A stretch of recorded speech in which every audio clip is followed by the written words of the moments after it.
Welcome to Veggies Galore on Garden Party today in this beautiful autumn day. We're the virtual series from Southern California News Group aiming to give you tips, tricks, and insights into getting the most joy and productivity out of your gardening experience, and maybe also help you find a community of like-minded green thumbs, or in my case, wannabe green thumb. I'm Sam Dunn, the senior editor of premium content for the Southern California News Group, and I want to say thank you to our Reader Reward subscribers and to all of you who've made our ongoing virtual program so popular. By the way, if you are a Reader Reward subscriber attending today, you're automatically entered to win a $100 gift card to Home Depot and a signed copy of The Melon by our guest today, Amy Goldman. Now, it's my pleasure to introduce our resident gardening rock star, Joshua Siskind. He's the gardening columnist for the LA Daily News since 1993. Joshua holds a master's degree in horticulture from UC Davis, and he's also been a landscaping and gardening practices instructor for the Los Angeles Unified School District and UCLA Extension, and he's owned his own landscape management company. He's written a book too called Green Plants Under Smoggy Skies, a guide for the Los Angeles gardener. But wait, he's also a licensed psychotherapist. So maybe that's why he's so good at getting to the root of our gardening issues. Anyway, welcome, Joshua. Happy to see you here. Glad to be here, Samantha. Thank you for the introduction. Well, I'll let you get going. I know you've got a lot to do today. Okay. Bye. So it's my distinct pleasure, honor, and privilege to introduce Amy Goldman Fowler, who has been described by the president of the New York Botanical Garden as perhaps the world's premier vegetable gardener. So I think that everybody should pay careful attention to what Amy has to say, because her words are gold on the subject of growing vegetables. She's the author of 5 books, which you can see here on the screen. The Melon is a book that is the definitive volume on growing melons of every description, and I highly, highly recommend it, as are her other books, for which she has won numerous awards. And she most recently, in January of this year, won a National Garden Club of America award for her work in hybridization and saving of heirloom seeds, which are very special, and they they breed true to type. You can plant them year after year, and we'll get into that maybe a little bit later on. I could spend a whole hour talking about Amy and her contribution, but I'd like to get into the subject at hand today. And how are you, Amy? It's a pleasure to have you here. I'm delighted to be with you, Joshua, today, and thank you for that lovely introduction. Yeah, thank you. Thank you. I should mention that Amy comes from Rhinebeck, New York. That's where she has her garden. And a number of years ago, she won 38 blue ribbons in the Dutchess County Fair, which is kind of unheard. It was more than that. I'm just saying. It was about Really? 70. I don't know how. 70 blue ribbons. Okay, I don't even know if I know how many vegetables, 70 different vegetables. I don't mean to brag, but that was my crowning glory as a gardener, winning the grand championship during the sesquicentennial of the Dutchess County Fair. And then I retired from competitive vegetable growing. Right, and then you got more into book writing. In fact, Amy is writing a book now on peppers, which she says, we may not know this, the diversity among peppers is greater than the diversity among tomatoes. So that just tells you, I can hardly wait for that new book to appear. Well, it's in the works, but don't hold your breath. It'll be a year or two. Okay, that's okay. All right, so why don't we get into the the process of preparing your garden for vegetable growing, and let's see how Amy does it. The first thing that she does, and she's in the process of doing it right now, is to grow a green manure crop where the vegetables are to be planted. And it sounds too good to be true, because we're always hearing about all these elaborate preparations of the soil, and you have to bring in these fertilizers, and you have to bring in compost, and you have to do this and that. And this seems like a very simple way of preparing the ground for planting. Yeah, so in my Zone 5 garden in the Hudson Valley of New York, I've already sown a fall cover crop, so-called green manure of winter rye, and it nourishes the soil during the winter. It protects from soil erosion. And then I till it in come early spring and before planting. And so that gives it a great start and nourishes the soil and improves the soil texture as well. You know, it's very interesting you mentioned winter rye, because where we see winter rye in Southern California is on lawns, because we have Bermuda grass lawns that go dormant. And so people will plant winter rye so they have green during the winter. So, and it's very inexpensive. You can get a bag of winter rye, I don't know, a 50-pound bag for I don't know, $5 or $6, and go to work, put it in. It's inexpensive. It's easy to do. Who can't grow grass? Yeah, right. If you have water, if you have water. Yeah, you sprinkle a little water and it comes right up. I mean, hopefully we'll get some rain this winter so that so it comes up on its own. But yeah, that's a very easy way of getting started. You know, there are all these elaborate ways, double digging, of you know, turning the soil over to a depth, which I guess you have to do if you don't plant a green manure crop, right? Well, Joshua, I think, you know, there's no one right way to do it. There are many different ways to enrich the soil. Right. But in my experience, it has proved to be a boon to my harvests. Right. And it's just, you know, promoting healthy soil microorganisms, and it's basically the foundation for, you know, a good garden. And it keeps down the soil pests as well, that Absolutely. the fungi and the insects and whatnot. Yeah. And that and crop rotation, right? Right. So you do that, like would you do that in between crops? If you grow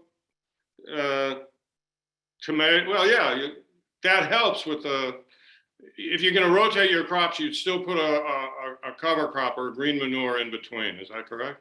For sure. Yeah. So rotating means just, you know, planting that same family of plants in a different place in your garden every few years and try to rotate it around so the soil doesn't get depleted or diseased. Right. And you say that's more evident that's more of a problem with summer crop, what we call summer crops, the tomatoes and the squashes and the melons and the peppers. Is that true? Yeah, for me, it's been a nightmare because I grow such mega quantities of you know, pumpkin, squash, melon, tomato, pepper, that I actually had to build another garden to rotate enough. So one year you plant in this garden, the other, the next, and the other. Yeah. So I don't do anything in moderation, but I do recommend that people, you know, especially beginner gardeners, just start, you know, less ambitious, you know. Right. Keep it simple and plant what you love. Mm-hmm. Okay. Sounds good. Yeah. So then we get to the actual process of planting seeds, and Amy recommends that you get a seed tray, right, with the little individual cells, and you plant the seeds in the cells. I would do it on a patio here in Southern California because you know, the weather's always good. I mean, it depends on the plant, of course, but you can see the different size pots here. When the plants get to be, what would you say? I guess you need at least 2 sets of leaves, right, before you transplant. Is that accurate? Yeah. So after germination, there's a set of seedling leaves, right. And then you want to look for the first set of true leaves. And also, if you sow more than 1 seed per cell, you'll want to thin out to just the strongest, healthiest seedling. Right. And so you'll pluck that out, and depending on the species, because some things grow more quickly than others, you'll either put it in a 2-inch or a 4-inch pot, which you can Yeah. see here on the slide. Yeah, that holds true for most crops. The 4 and 5-inch pots that we see here, for me, are best to start the melons and squash because they grow so fast and so big. They're just, yeah. And More another, vigorous. another alternative are these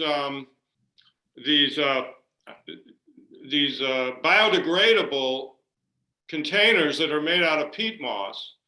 I guess they're more expensive. That would be the issue, I guess. Yeah, those are good though. They're very popular. Yeah, they're very popular because then you don't have to worry about the next phase. For good reason, yeah. Right, and we should be, it's very important to mention that you want to use a soilless growing mix because it's sterile and you don't have to worry about fungus diseases, which are very, common when you're growing seedlings. So the seedlings die before they can grow. And that mix consists of mostly sphagnum peat moss, which is 80%, vermiculite 10%, perlite 10%. And a wetting agent, that's in there for to keep the peat moss wet, because the peat moss tends to dry out, and then the pot, the root ball shrinks, and it's very hot, difficult to rehydrate. So if you can find something all inclusive, if you go online, you can find a lot of products that contain these ingredients. It's a good idea, or you might find it in your local nursery. The other important point is in the stage where you pot up, in other words, where you put into the 2-inch or the 4-inch or the peat pots, it's important to have a slow release fertilizer in the mix, because that will give a good boost to the seedlings as they start to grow before you put them out in the garden. Okay. Right. It's so important to have, I agree with everything you said, and, just to have a sterile potting mix, because one of the diseases that Josh was referring to is damping off. Oh, it's dreadful. You leave your plants in the prime of life one day, come in the next morning and they're flopped over and dead. You don't want that. Right. Okay, so now I think we're going to get into this. We're going to talk about a lot of different things. I don't know how far we're going. Oh, well, let's go into this. Amy uses black plastic sheeting where she grows her crops.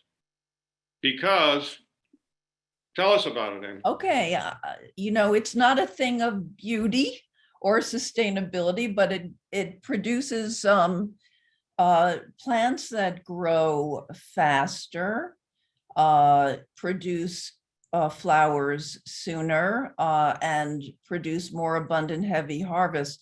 Not to mention that it saves your back from breaking because it suppresses weeds and also conserves moisture. So what doesn't it do? For me, it's great. I'm not sure if it's correct to use this in your zone. Yeah.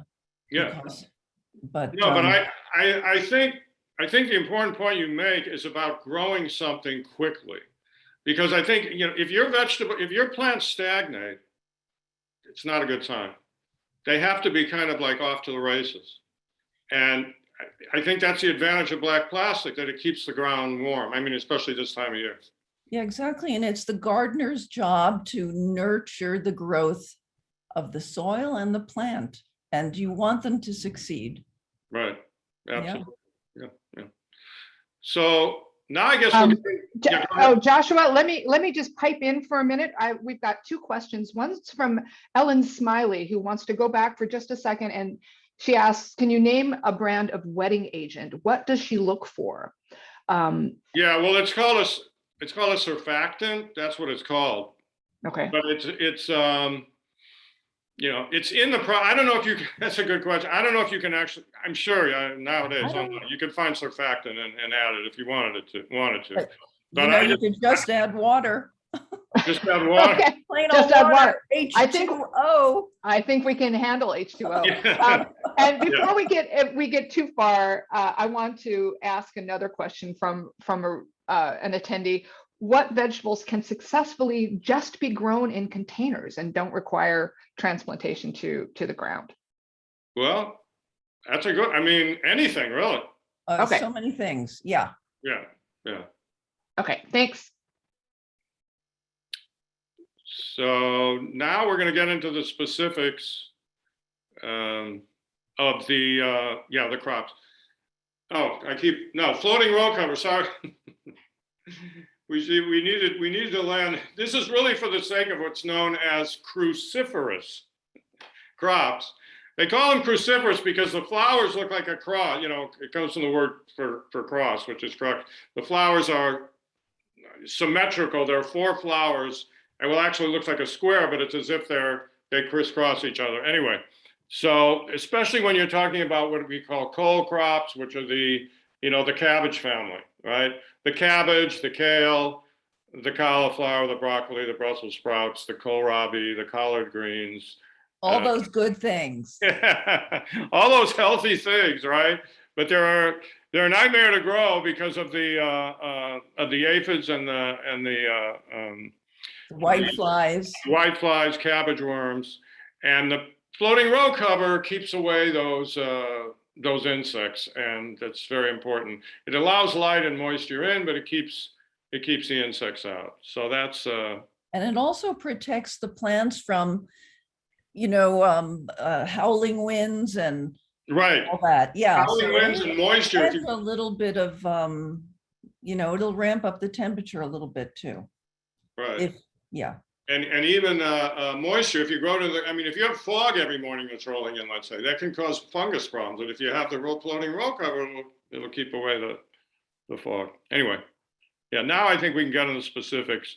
And we'll be covering asparagus, artichoke, peas, and many, many other things. But I kind of wanted to start with what I think are probably the easiest things to grow, because an asparagus would be at the top of the list. By the way, this is a picture of Amy's asparagus garden on the bottom right, and you can see that she's got quite an abundance of asparagus growing there. But the process involves getting crowns, which you can see here displayed, which is actually a 2-year.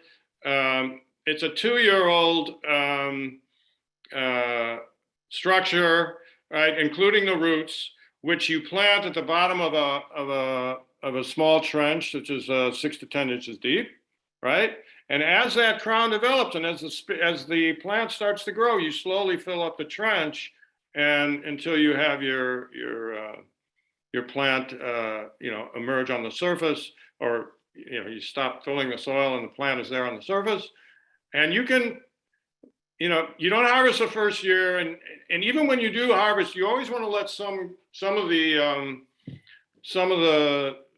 the fronds, I guess you call it, some of the spears, you want to let them open up and develop, so they will send back food down to the crowns for the next year's growth. But you can have an asparagus patch for decades. For sure. Yeah, I've had my initial patch lasted for 30 years. So this is what you see here is a new planting that's a year old. It's gone to fern, and those ferns will be cut down as soon as they die back. We have our first frost probably in the next couple of weeks, but I won't harvest I will only harvest a little, but these will provide, a great harvest for 30 years. So there's a lot of work up front that first year in planting, but afterward, it's easy street. Yeah. So yeah, let's go on to the. Oh, we have a question really quick regarding that from Sharon Hoff. She wants to know: do you cut the first year down to about 12 inches? No, you cut it all the way. You cut it all the way down to the soil level. Yeah. Being careful not to damage any emerging tips, just at the soil level, not below. Yeah. And then you keep heaping up a little soil as you go over the first few years. So anyway, here's some artichoke. We're going to go to artichoke. Stick with the here's a beautiful. I don't know if you can get a picture of this. Anyway, it's It's a a beautiful beautiful plant. plant. Yeah, it's a gorgeous plant. You know, there's silvery leaves. You get a good feel for that with on the right side, Amy's prize-winning artichoke. But you know, it's really a dream to grow. It's a very interesting, and this is of ecological significance. I was checking the habitat of winter crops. If you're talking asparagus, artichoke, peas, the cruciferous crops, the cole crops, even the root crops, they're of Mediterranean origin. And it makes a lot of sense because cool season crop, the Mediterranean gets very hot during the summer. So that wouldn't be the natural habitat of a plant that produced that grew successfully, right? So it needs a cool winter. And so that's why the artichoke is so well suited to California with the Mediterranean climate. But anyway. But it is a space hog. So if people have, you know, a small garden, Right. you got to allow space, but it's worth it. It's worth it. You can in California where you can get between 2 and 3 years of artichokes, which are actually flower I'm so buds. jealous. if you don't cut it, if you don't cut the artichoke, right? It's a flower, but it opens into a beautiful purple flower. It's a thistle. It's actually in the thistle family, right? And that's something that you put And it it's in. pretty prickly. It's prickly. Yeah. So anyway, peas. So these are this really, I mean, peas are like when we come to sugar snap seeds, especially, we're talking about, somebody called them the vegetable candy because of their sweetness, and they absolutely have to be grown in the fall here. They're definitely cool season, but you know, there are 3 types of peas. There's a sugar snap, and there's snow peas, which are like more for stir fry. The pods are edible. You can eat both the snap and the sugar snap and the snow pea right off of the plant, right? And then you have the regular shelling peas, which are for cooking. Actually, I think you can eat those too, but they're better cooked. Yeah, they're good when, you know, in that immature phase. But if you let them grow and mature on the vine, you will have your seed for next year. Right. That's another good point. Yeah, So, and you can use those dried peas for soup or whatever. right. So let's go on. Yeah, root crops, I guess we can say they're also easy in the sense that you don't plant them in little pots, but you plant them directly in the ground because they don't transplant well. I know, Amy, you've had success with parsnips, which by the way, are also Brassicaceae, I believe. Or no, wait a minute. I think there might be in the umbellifers. But in any event, tell us about parsnips, because I know you're partial. Yeah, well, for parsnips, you really, you know, you either love it or you hate it. But what you need is a really well-worked deep soil. They're slow to germinate, so when I start them, I direct seed in the ground, space it, you know, maybe a couple of inches apart, and I sow radish seed with it as well. Radish comes up really fast. It'll keep the soil from caking over. It could take 3 weeks for the seed to grow of the parsnip. And then you eventually thin it out, and you know, if you're lucky and your soil is well prepared and rich in organic matter, you'll get a nice big beautiful parsnip at the end of the season. They're a little hard to extricate from the garden, a little, you know, use a shovel, but they're great. The other ones like radish, carrot, turnip, beet are so fast to mature and so easy, you know, within like 30 to 60 days. And from the turnip, you can harvest the greens within about a month, and the turnips, you know, soon thereafter. Mm-hmm. It's a twofer. You can eat, you can eat the. And the beet greens as well, people love. That's a good point. Yeah. So so I kind of try to make this the easier stuff first, and because that's what, you know, especially beginners, you want to go for Yeah, I think for beginners and for kids having their first garden, the radish and the turnip, they might not like turnips, but radishes are fun to grow. Yeah, And yeah, and they're among the easiest. yeah. Within about a month, you already see something. Yeah. So, okay, so now we'll go on to the leaf crops, which are also, not that challenging, most of them, I would say. Can I beam in just for a minute, Joshua and Amy? We have a couple questions to address. One from Cheryl Higgsley wants to know, when is the best time to plant artichokes in Southern California? mhm. Yeah. And the next one would be from Teresa Benke. She wants to know, is there an alternative to plastic sheeting that is more environmentally friendly and still effective? Yeah, well, artichokes are planted now. You can also plant them in the spring, but I tell you, it's generally recommended in the fall because they're going to be well established by the time the heat comes, which can come as early as April. So for that reason, artichokes are recommended to plant now. As far as the sheeting is concerned, yeah, like Amy said, there are many different systems. And it just, Yeah, for example, I just planted garlic cloves in my garden, and we're putting straw mulch, between the rows, or some people use grass clippings, right. or other organic matter for sure. People use newspapers and let them decompose, though I don't think that's the best use of a newspaper. And yeah, a lot of different ways where like that. You might, you might do a search of Ruth Stout. I'm sure you've heard of her. Oh, yes. Ruth Stout was a famous Connecticut gardener that all she ever used in her garden was rotting hay. That was what she used. Bundles and bundles of rotting hay. She never did anything. She never fertilized. She never sprayed for pests. She barely watered, right? But she just put rotten hay and she grew everything, all kinds of vegetables to perfection. So yeah, there are definitely other ways of. And that has the added benefit of decomposing and enriching the soil. It's Definitely. really Yeah.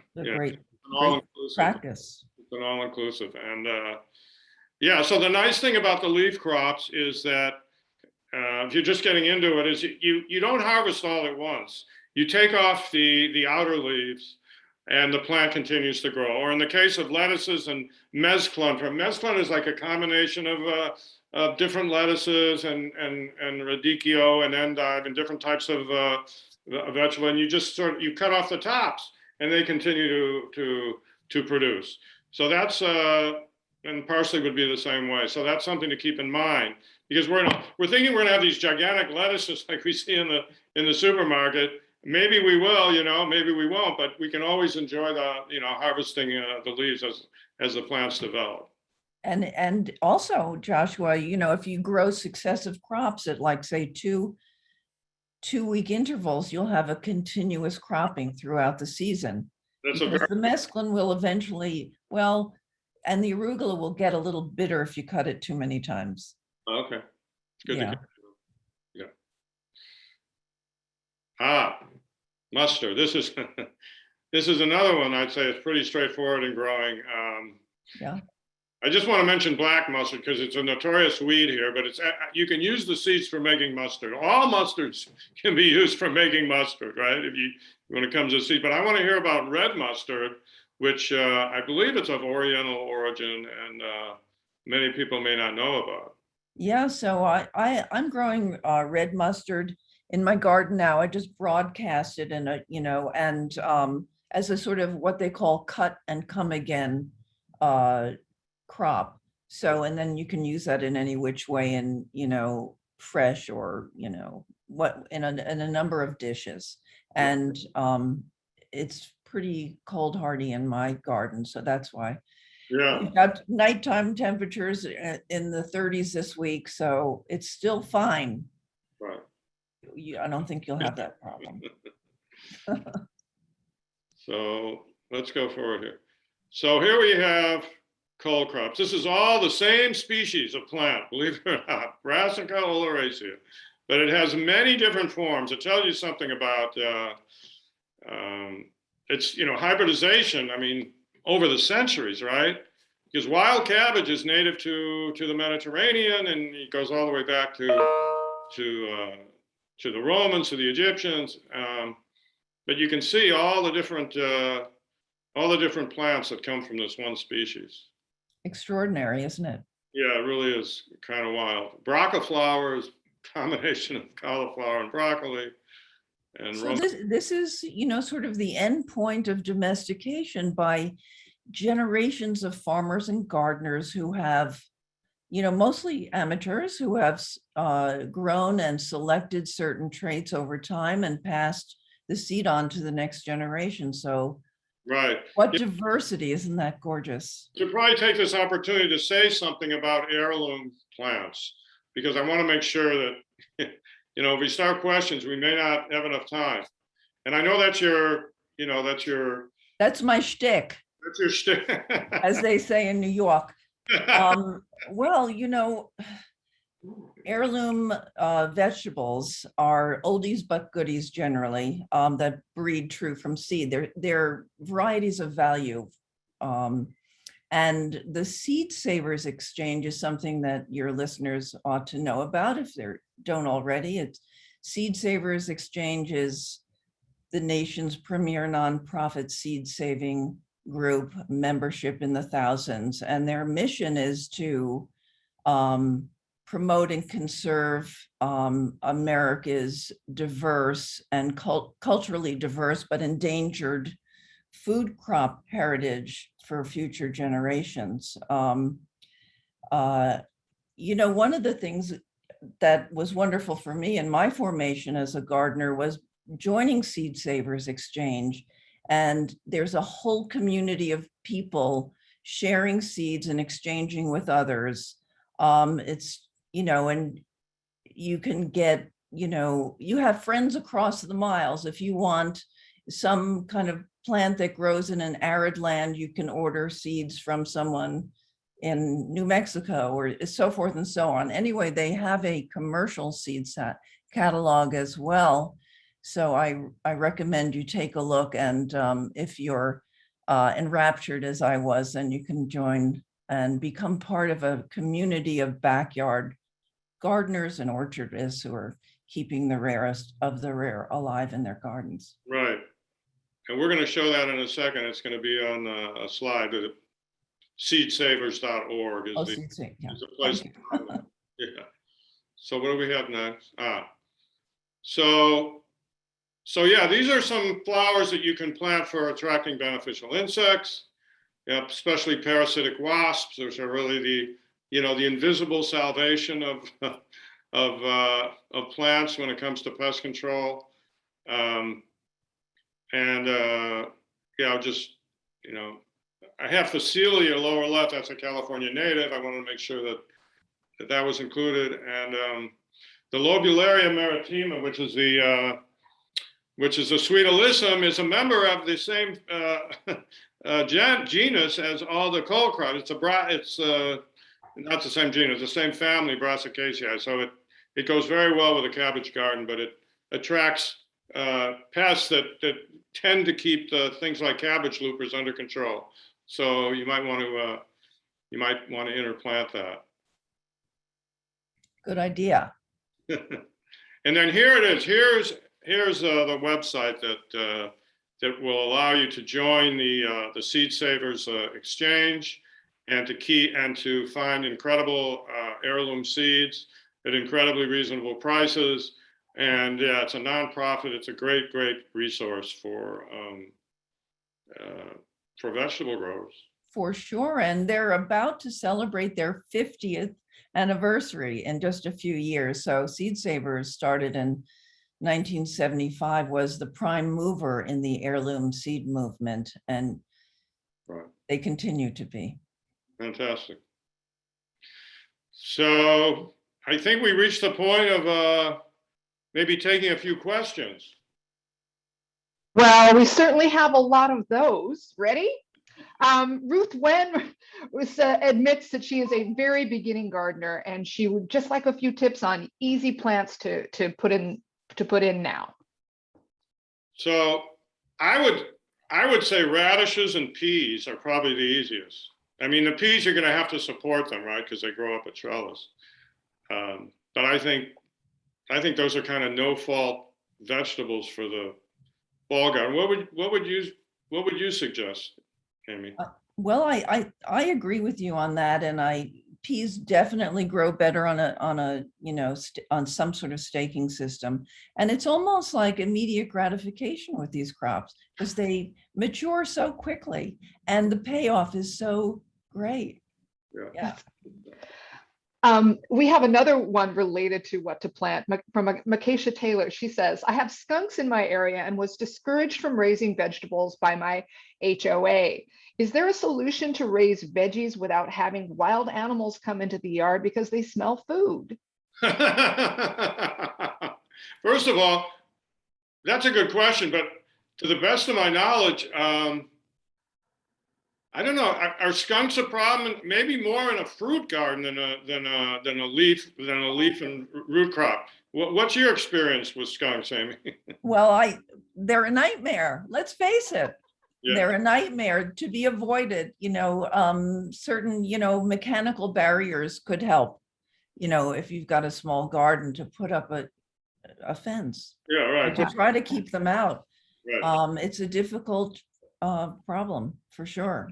I'm curious, are there things like artichokes that maybe don't smell as attractive? I mean, is there anything like that to consider? I would think the thorniness of artichokes would probably keep them away.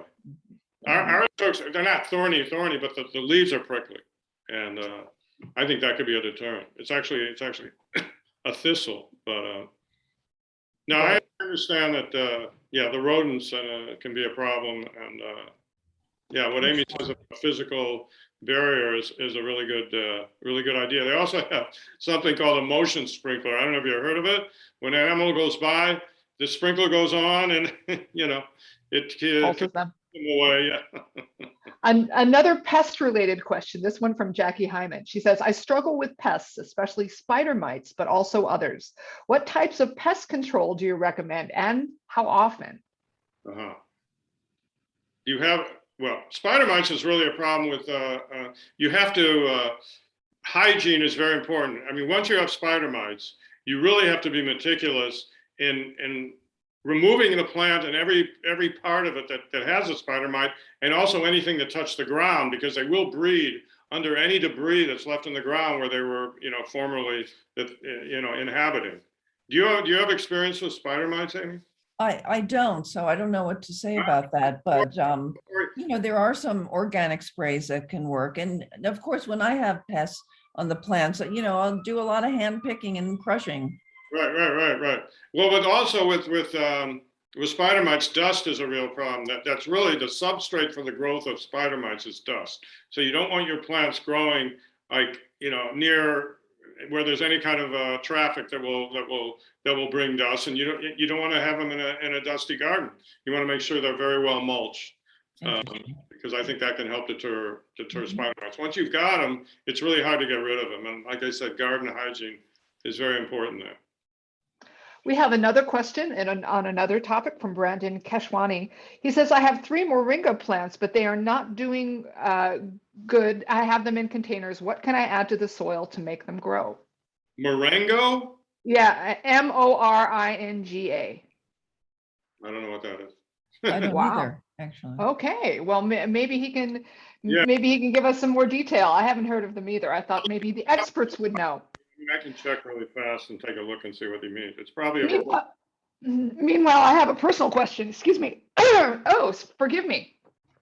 So, Amy, this one's for you. My husband is the amateur gardener in our family, and he has tried to grow melons. He's tried to grow pumpkins and other gourd type vegetables. And the problem is there's not much flesh on his melons. They tend to be very filled with seeds. And we're wondering, is that a watering issue? Is that some kind of soil issue?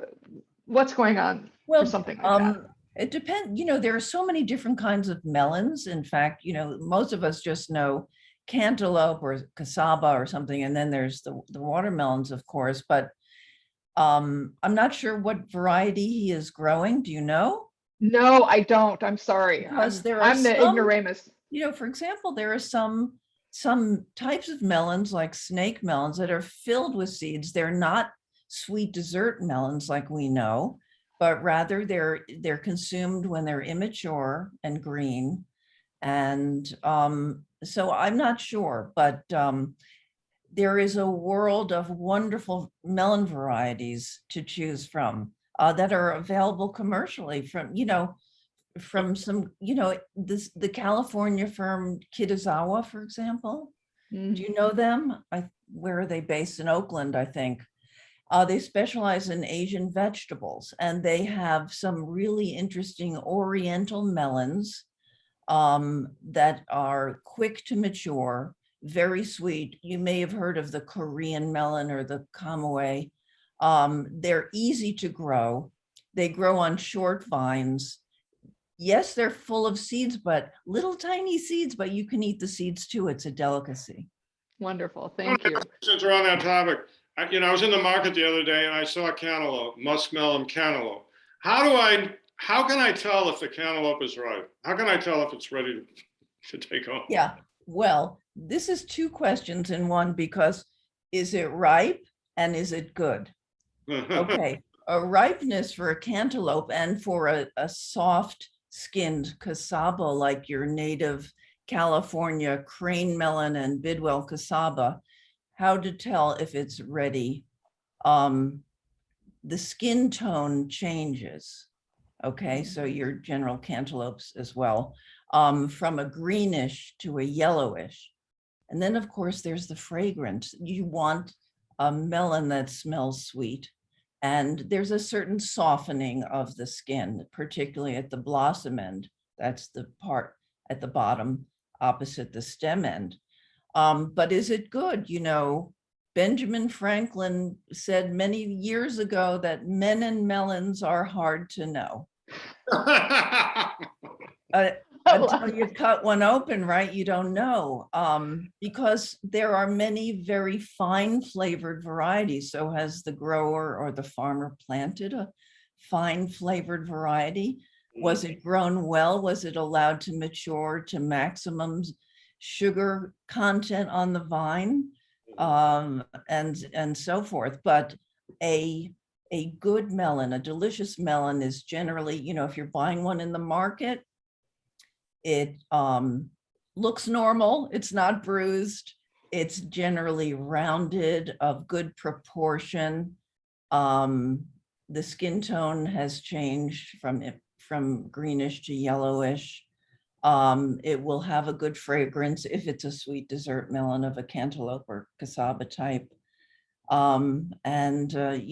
Apart from, using magnetic resonance imaging, MRIs, on intact melons like they sometimes do in Japan, there's no way to tell until you cut it open and taste it. I think, Amy, you have the quote of the day: men and melons are hard to know. Well, let me just add a couple more questions from our Women audience. too. Women too. Lynn McKay wants to know, this is a good one, because my great aunt always used to do this: is putting used coffee grounds on a garden beneficial? I found it to be, everything in moderation, but yeah, I think it's beneficial. Do you have experience with that, Amy? Not really. I haven't used it. No.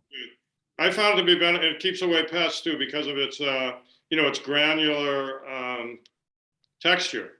Okay, so it can keep away the the snails and the slugs. Great. And then Ed Pavlov has a question on eggplants. What can you say about growing them, and how to navigate those vegetables? Yeah, Amy, go ahead. You're the expert. Well, I'm not a big fan of eggplant, I must admit. In fact, at one point I was thinking about doing a book on eggplant, and I grew about 400 varieties that were being deaccessioned from the New York Botanical Garden. And you know what I discovered? I didn't love eggplant. But I think there are certain tricks to growing them well. Mainly I think when you've got the plant in the field, you want to take off the growing tip. Take it off when it's about a foot high, and that will cause it to branch out and produce more fruits. Hmm. Yeah. That's good to know. The flea beetles love them, however, and that's another case where, you know, you may have a potential leafy, lacy leaves and potential pest problem. Hmm. Great. Well, we have another question. Mary Knox wants to know, is banana peel good for the garden, especially for tomatoes? Absolutely not. It doesn't Oh. decompose. Ah, okay. The compost pile that decomposes, no? Yeah, but in the garden, Yeah, the garden. yeah, we keep it out of our compost anyway. Seriously. Yeah. Mrs. Brown wants to know if you can speak just a little bit more on growing vegetables in containers and in small spaces, maybe on balconies and places like that. Any particular tips that we can add? I would say that, you know, get as big. You want to get a large container, right? Because you want to be able to contain it when it starts to grow. But I mean, not too large, because then you get it too moist and you might get fungus problems. But the most important thing is excellent sun. You really need, what, 8 hours of sun, you know, or at least 6 hours of direct sun, and 8 hours of really, really good light. I mean, I think that would be your major consideration. But, you know, use a good soil mix, and in a way, it's easier in containers because, you know, you really can put in the soil of your choice, right? I mean, I would assume you're going to buy transplants, right? You're going to buy something that's already pretty decent size in the nursery, and then just bring it in and put it in there. But I think if you have good soil and good light, you shouldn't have any problems at all. Great. Well, we're almost at the end of our hour, but I have one more question, and that's for Amy. It being October, pumpkin month, is there anything that we should be on the lookout for a good pumpkin? Well, this is, they're in their glory now, the pumpkins and winter squashes, and just prime for Thanksgiving dinner. So there are so many wonderful types of squash and pumpkin in the market right now, and I'd encourage people to make it a part of your Thanksgiving feast, or Halloween decoration. Yeah, for sure. I know you once grew a 440-pound pumpkin. Yeah, that was my personal best, but it, which I'm proud of, but it pales in comparison to what California just produced a few weeks ago. What was it? Yeah, I saw that. I think it was 2,300 and some pounds. Mind-boggling. At the California Pumpkin Club. Apparently they hadn't had a competition in many years, and this year they had a competition. So somebody came in with a 2,000-pound pumpkin. Well, I don't think we can top that, so we'll have to say goodbye for today. But listen, thank you both. Amy, thank you for beaming in from the East Coast. We appreciate it so much. Such a pleasure to be with you today. Please come back. And Joshua, as always, thank you so much. My pleasure. It's great having you here. It's really an honor. It's really fun. Thank you so much. And thank you everyone for coming and joining us. Just to remind you, Joshua's column runs in Saturday's paper. And if you, here, we've got his screen up. That's great. His website is The Smart Gardener, thesmartergardener.com, and follow Amy on her website at amygoldmanfowler.com. Also, please join us for the next garden party on November 17th for herb garden tips. And if you want more gardening insights from our experts, sign up for our garden party newsletter. Meanwhile, I'd like to invite you back to our other programs coming up, including Bookish with Sandra Singlo and the Get Frumpy Happy Hour with everybody's favorite humor columnist, Marla Jo Fisher. To register, go to scng.com/virtual events. And remember, you can also see all of our back episodes as well. Hey, and if you're not a subscriber, but you want to get in on all of the entertainment and information we offer, please give us a call at 877-469-6133. If you'd like to share your thoughts from today or have additional questions or comments, please email us at events@scng.com. See you next time, and happy gardening. Bye.